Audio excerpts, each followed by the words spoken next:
मान लीजिए कि महीने का वो 1 लाख रुपए कमाता है, तो कम से कम उसके बाद जो है 6 महीने का यानी कि 6 लाख रुपए उसके सेविंग अकाउंट में सिर्फ रहना चाहिए।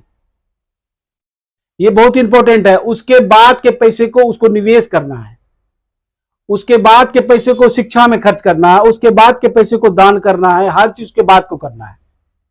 जब तक ये सिस्टम लागू नहीं होगा कि उसको पैसा कैसे सिस्टम से रखना है, तब तक वो अमीर नहीं बन सकता है। जब तक वो एसेट नहीं बनाएंगे तब तक वो अमीर नहीं बन सकते हैं। जैसे ही आपकी आमदनी बढ़ती है, आमदनी बढ़ते ही आपको सबसे पहले क्या खरीदना है? एसेट, संपत्ति खरीदनी है। जब आप संपत्ति खरीदते हैं तो ये संपत्ति करती क्या है? संपत्ति क्या करती है? ये आपका आय का जरिया बनती है। एक दिन व्यय का नहीं, आय का जरिया बनती है। ये आय का जरिया बनती है, तो और फिर यही जो आय जो है ना, कि फिर उससे हम संपत्ति खरीदते हैं, फिर इसी को जो ना हम व्यय करते हैं। हर कुछ इसी से होता है।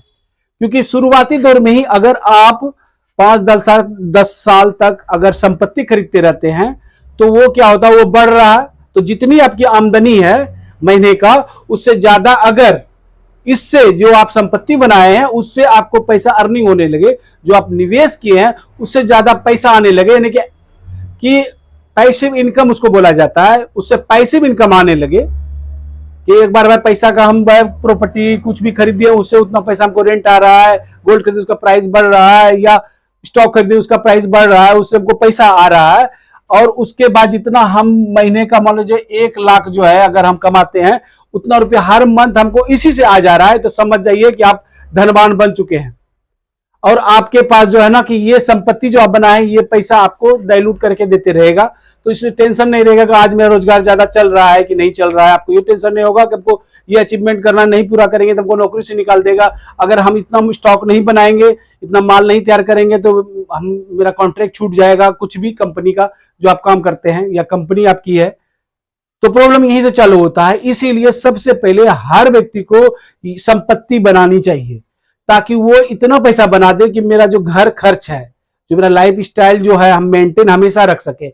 ऐसा नहीं कि शुरू में हमको पैसा आया और हम जो है लग्जरी स्टाइल जीना स्टार्ट कर दिए। हो सकता है कि बहुत से आप देखे होंगे कि बहुत सी कंपनी जिसको 10 लाख रुपए महीना में मिल रहा था, उसको भी अपना कंपनी से निकाल दिया।